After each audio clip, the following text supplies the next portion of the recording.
Hi friends, welcome to my channel. Sunday special mutton ಸಾರು ಹೇಗೆ ಮಾಡೋದು ನೋಡೋಣ ಬನ್ನಿ ಫ್ರೆಂಡ್. ಫಸ್ಟಿಗೆ ಕುಕ್ಕರಲ್ಲಿ ಸ್ವಲ್ಪ ಎಣ್ಣೆ ಹಾಕ್ಕೊಂಡು ಅದಕ್ಕೆ ಹೆಚ್ಚಿಟ್ಕೊಂಡಿರೋಂತಹ 2 ಈರುಳ್ಳಿನ ಹಾಕ್ತಾಯಿದ್ದೀನಿ ಫ್ರೆಂಡ್. ಅದನ್ನು ಲೈಟಾಗಿ ಸ್ವಲ್ಪ ಫ್ರೈ ಆದಮೇಲೆ ಶುಂಠಿ ಬೆಳ್ಳುಳ್ಳಿ ಪೇಸ್ಟ್ ಹಾಕಿ ಅದನ್ನು ಕೂಡ ಲೈಟಾಗಿ ಫ್ರೈ ಮಾಡ್ತಾಯಿದ್ದೀನಿ ಫ್ರೆಂಡ್ಸ್. ಅದು ಫ್ರೈ ಆದಮೇಲೆ 1 ಟೊಮೆಟೊ ಹೆಚ್ಚಿಟ್ಕೊಂಡಿರೋಂಥ 1 ಟೊಮೆಟೊ ಹಾಕ್ತಾಯಿದ್ದೀನಿ. ಹಾಕ್ಬಿಟ್ಟು ಅದನ್ನು ಲೈಟಾಗಿ ಫ್ರೈ ಮಾಡ್ಕೊತೀನಿ ಫ್ರೆಂಡ್ಸ್. ಇಲ್ಲಿ ತೊಳೆದಿಟ್ಟಿರುವಂತಹ ಮಟನ್ನ ಅದನ್ನೆತ್ತಿ ಅದನ್ನು ಕೂಡ ಹಾಕ್ಕೊತಾ ಇದ್ದೀನಿ ಕುಕ್ಕರ್ಗೆ ಫ್ರೆಂಡ್ಸ್. ನೋಡಿ, ಮಟನ್ ಹಾಕ್ತಾಯಿದ್ದೀನಿ. ಮಟನ್ ಪೀಸ್ಗಳೆಲ್ಲ ತುಂಬ ಚೆನ್ನಾಗಿ ಬೆಂದರೆ ಅದು ತಿನ್ನೋಕ್ಕೆ ಚೆನ್ನಾಗಿರುತ್ತೆ ಫ್ರೆಂಡ್ಸ್. ನಾವೇನು ಮಾಡ್ತೀವಿ, ಮಟನ್ಗೆ ಮಾಮೂಲಿ ಒಂದು 3 ವಿಸಿಲಾದರೂ ಕೂಗಿಸ್ಲೇಬೇಕು. ಆವಾಗಲೇ ಆ ಮಟನ್ ಚೆನ್ನಾಗಿ ಬೆಂದು ಅದರ ರಸ ಎಲ್ಲ ಚೆನ್ನಾಗಿ ಬಿಡುತ್ತೆ ಫ್ರೆಂಡ್ಸ್. ಸೊ ಇದು ಹಾಕಿದ್ಮೇಲೆ 1 ಸ್ಪೂನ್ ಪೆಪ್ಪರ್ ಪೌಡರ್, ಸ್ವಲ್ಪ ಅರಿಶಿಣದ ಪುಡಿ ಹಾಕಿ ಲೈಟಾಗಿ ಅದನ್ನು ಮಿಕ್ಸ್ ಮಾಡ್ಕೊತೀನಿ. ಉಪ್ಪು ಹಾಕಿ ಕಲ್ಲುಪ್ಪು ಹಾಕಿ ಅದನ್ನು ಮಿಕ್ಸ್ ಮಾಡಿಕೊಂಡು ಸ್ವಲ್ಪ ಮಟನ್ನ ಬೇಯಕ್ಕೆ ಬಿಡ್ತೀನಿ ಫ್ರೆಂಡ್ಸ್.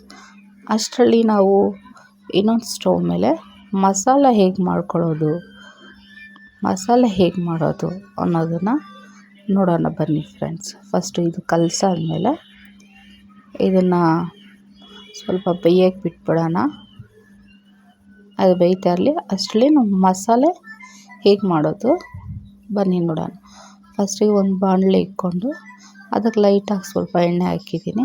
ಅದಕ್ಕೆ 1 ಈರುಳ್ಳಿ ಕಟ್ ಮಾಡಿಟ್ಟಿರೋಂಥ 1 ಈರುಳ್ಳಿ, 1 ಟೊಮೆಟೊ, ಸ್ವಲ್ಪ ಶುಂಠಿ,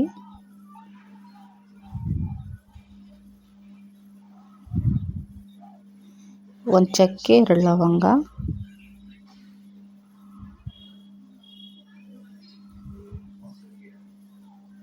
ಬೆಳ್ಳುಳ್ಳಿ, ಕೊತ್ತಂಬರಿ ಸೊಪ್ಪು, ಸೋಂಬು,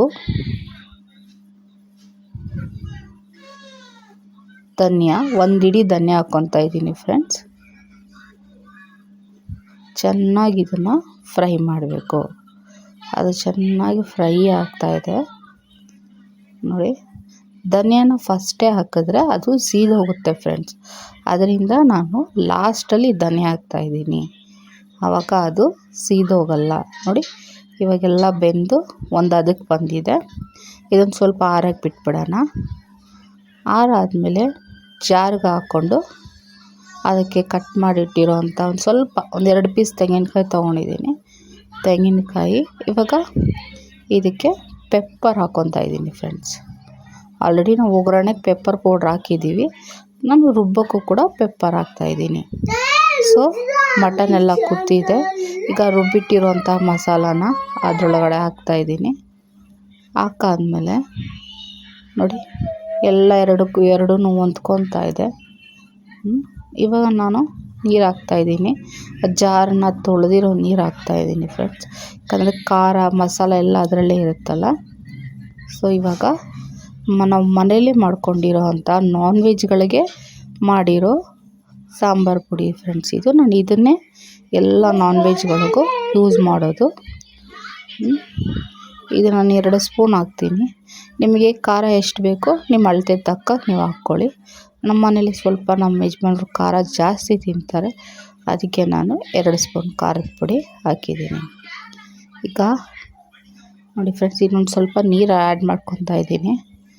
ನಿಮಗೆ ಎಷ್ಟು ತಿಕ್ನೆಸ್ ಬೇಕು, ಗಟ್ಟಿಗೆ ಬೇಕಾ ಅಥವಾ ತೆಳುಗೆ ಬೇಕಾ, ನಿಮ್ಗೆ ಯಾವ ರೀತಿ ಬೇಕು ಅದನ್ನು ನೀವು ನೋಡಿಕೊಂಡು ನೀರು ಹಾಕ್ಕೊಳ್ಳಿ.